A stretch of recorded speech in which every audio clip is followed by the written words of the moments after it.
ജനുവരി 20-ന് Donald Trump US. പ്രസിഡന്റായി ചുമതലയേൽക്കാനിരിക്കെ ചരിത്രവിധിയുമായി കോടതി. Hush മണി കേസിൽ ന്യൂയോർക്ക് കോടതി ട്രംപിനെ നിയമപരമായി കുറ്റവാളിയായി പ്രഖ്യാപിച്ചു. എന്നാൽ നിരുപാധികമായി വിട്ടയക്കുന്നതായി ഉത്തരവുമിട്ടു. അതിനാൽ ട്രംപിന് ജയിൽ ശിക്ഷയോ പിഴയോ ഇല്ല.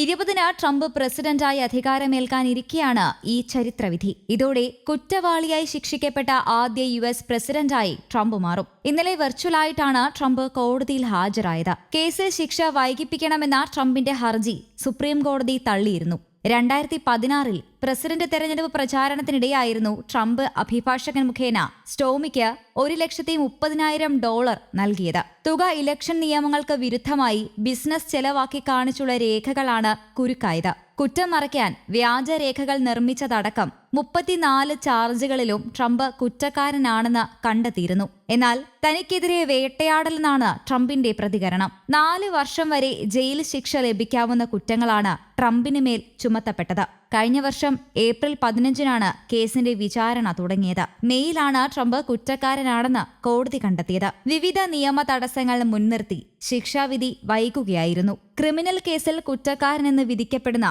ആദ്യ യു.എസ്. മുൻ സിറ്റിംഗ് പ്രസിഡന്റാണ് ട്രംപ്. അതേസമയം ട്രംപ് ഇപ്പോഴും കുറ്റങ്ങൾ നിഷേധിക്കുന്നു. ഡെമോക്രാറ്റുകളുടെ വേട്ടയാടലിന് ഇരയാണ് താനെന്നും പറയുന്നു. രഹസ്യങ്ങൾ വെളിപ്പെടുത്തില്ലെന്ന കരാർ പ്രകാരം ട്രംപ് സ്റ്റോമിയയ്ക്ക് പണം നൽകിയത് നിയമവിരുദ്ധമല്ല. എന്നാൽ തുക ഇലക്ഷൻ നിയമങ്ങൾക്ക് വിരുദ്ധമായി ബിസിനസ് ചെലവാക്കി കാണിച്ചതാണ് വിനയായത്. ട്രംപിനെതിരെ 34 കുറ്റങ്ങളാണ് ചുമത്തിയത്.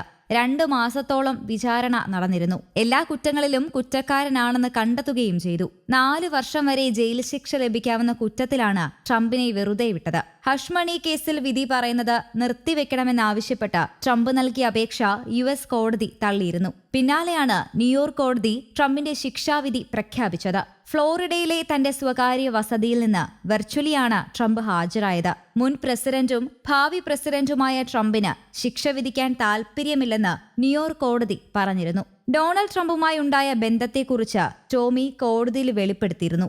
ഈ ബന്ധം മറച്ചുവെക്കാൻ ട്രംപ് $1.3 ലക്ഷം നൽകിയെന്നും ബിസിനസ് രേഖകളിൽ കൃത്രിമം വരുത്തിയെന്നുമാണ് കേസ്. 2016-ൽ പ്രസിഡന്റ് തെരഞ്ഞെടുപ്പിൽ മത്സരിക്കുമ്പോഴാണ് പണം നൽകിയത്. 2006-ൽ ഗോൾഫ് മത്സരവേദിയിൽ വെച്ചാണ് ട്രംപിനെ കണ്ടതെന്ന് സ്റ്റോമി പറഞ്ഞിരുന്നു.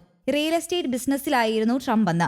ഓർമ്മക്കുറിപ്പുകൾ പുസ്തകമാക്കി ഇറക്കാതിരിക്കാനാണ് $1.3 ലക്ഷം നൽകിയതെന്ന് സ്റ്റോമി കോടതിയിൽ പറഞ്ഞു. അതേസമയം ഈ കേസും കാര്യങ്ങളും തിരഞ്ഞെടുപ്പിൽ ട്രംപിനെ ബാധിച്ചില്ല.